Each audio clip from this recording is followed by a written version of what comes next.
ठीक। Good morning everyone. आज हम लोग रेक्टिफायर के बारे में बात करेंगे।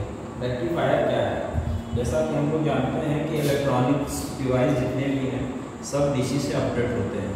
डीसी से ऑपरेट करने के लिए यदि हम सेल का यूज़ करते हैं, बैटरी का यूज़ करते हैं, तो इसमें एक दिक्कत क्या होती है कि जो इलेक्ट्रॉनिक्स इक्विपमेंट पोर्टेबल है, जिनको आप छोटे हैं, जिनको आप लेके इधर उधर घूम सकते हैं, उसी के साथ ही सेल या बैटरी का यूज़ कर सकते हैं। लेकिन बहुत से ऐसे इलेक्ट्रॉनिक्स इक्विपमेंट्स हैं जैसे एम्पलीफायर हुआ, माइक म्यूजिक सिस्टम हुआ, ये सब को ऑपरेट करने के लिए डीसी वोल्टेज की आवश्यकता होती है।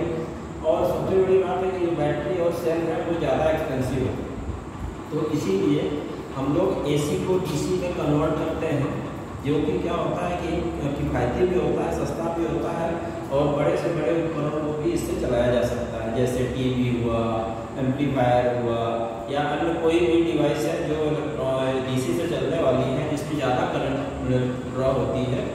तो इसके लिए हम लोग एसी को डीसी में कन्वर्ट करके यूज़ करते हैं। तो आज का जो मेरा टॉपिक है वो है रेक्टिफायर। रेक्टिफायर क्या है? कि रेक्टिफायर वह क्रिया है जो एसी को डीसी में कन्वर्ट करते हैं। तो इसमें क्या यूज़ किया जाता है? सबसे पहले तो एक ट्रांसफार्मर यूज़ किया जाता है, उसको बोलते हैं step down transformer. Down transformer step down transformer क्या करता है कि जो मेन सप्लाई 240 वोल्ट होता है उसको कम वोल्टेज करके आउटपुट में देता है। इसमें थोड़ा सा ध्यान देते हैं ट्रांसफार्मर के बारे में। ट्रांसफार्मर क्या होता है कि ट्रांसफार्मर दो प्रकार की वाइंडिंग होती है, प्राइमरी वाइंडिंग और सेकेंडरी वाइंडिंग।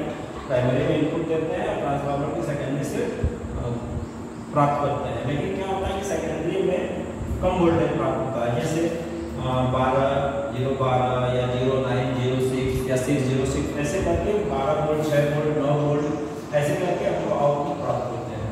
तो इसी का उपयोग करके हम एसी को डीसी में कन्वर्ट करते हैं। आप देखते हैं इसमें क्या क्या जरूरत लगता है।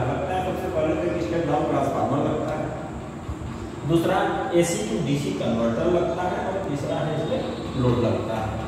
तो ये जो प्रक्रिया है एसी को डीसी में कन्वर्ट करने की, इसी को बोलते हैं रेक्टिफिकेशन। रेक्टिफिकेशन समझ में आ गया होगा कि रेक्टिफिकेशन क्या है? एसी को डीसी में परिवर्तित करने की क्रिया रेक्टिफिकेशन कहलाती है। अब रेक्टिफिकेशन के लिए जो प्रयोग किए जाते हैं वो 3 प्रकार की विधि प्रयोग की जाती है। सबसे पहले क्या होता है कि हाफ वेव रेक्टिफायर, दूसरा फुल वेव रेक्टिफायर और तीसरा bridge type full wave rectifier. तो हाफ वेव, फुल वेव और ब्रिज टाइप रेक्टिफायर है, इसके लिए हमको एक चीज की जरूरत होती है जिसको बोलते हैं डायोड।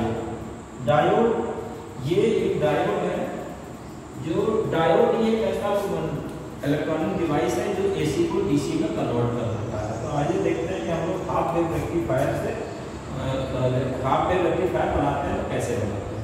हाफ वेव रेक्टिफायर बनाने के लिए फिर वही क्रिया कि एक ट्रांसफार्मर लेंगे, स्टेप डाउन ट्रांसफार्मर, इसको बोलते हैं step down transformer. Step down transformer की सेकेंडरी में एक डायोड लगाते हैं। हाफ वेव रेक्टिफायर में इसको देखते हैं, हाफ वेव रेक्टिफायर के बारे में पढ़ते हैं। हाफ वेव रेक्टिफायर में एक ही डायोड का यूज किया जाता है।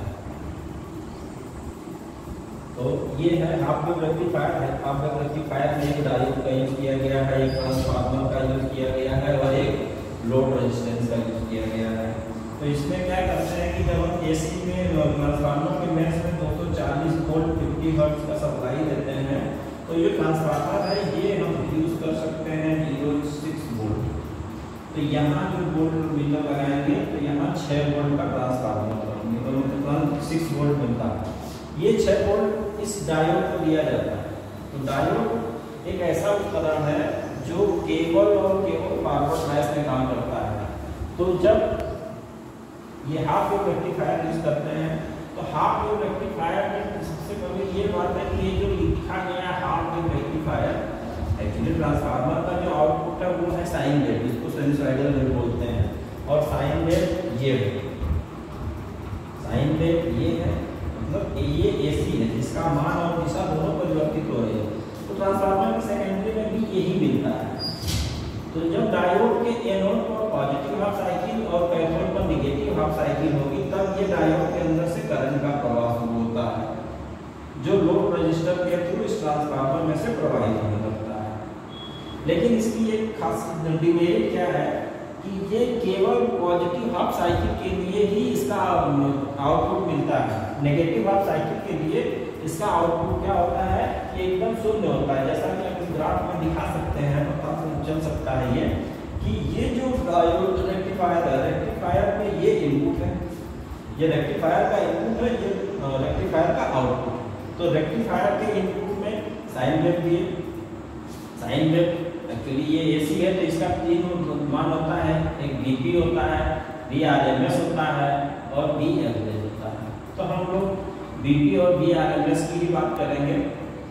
तो बीपी क्या है, पीक वोल्टेज, और ये वीआरएमएस क्या है, मीन स्क्वायर मतलब आउटवर्ड माध्यम वोल्टेज है।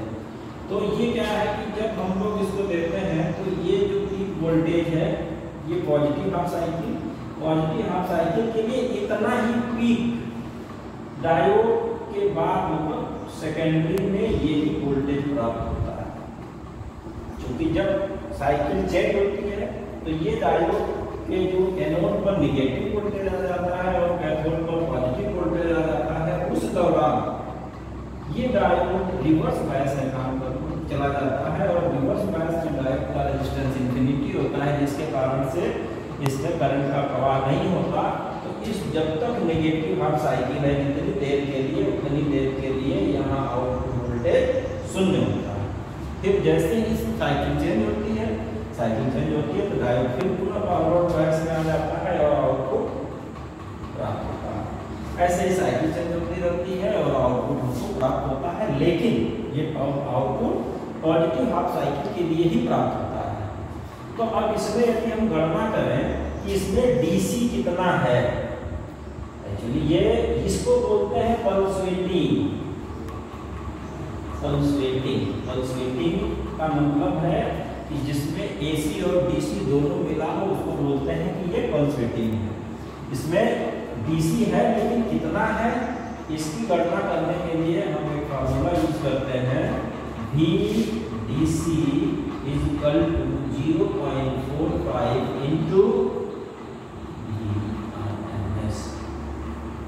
और VRMS ज्ञात करने के लिए VRMS is equal to होता है 70.7% into VP। तो इस प्रकार से हम इसकी गणना करते हैं तो हमको VDC का मान प्राप्त होता है। लेकिन इसमें क्या होता है कि जो इसकी फ्रीक्वेंसी होती है वो इनपुट के फ्रीक्वेंसी के बराबर ही होती है। अभी इसमें यदि हम इसको और भी फिल्टर करेंगे तो प्योर डीसी मिलेगा, इसके लिए हमको फिल्टर सर्किट की आवश्यकता पड़ेगी। अगले टॉपिक में हम लोग बात करेंगे फुल वेव रेक्टिफायर। आज के लिए इतना ही, थैंक यू।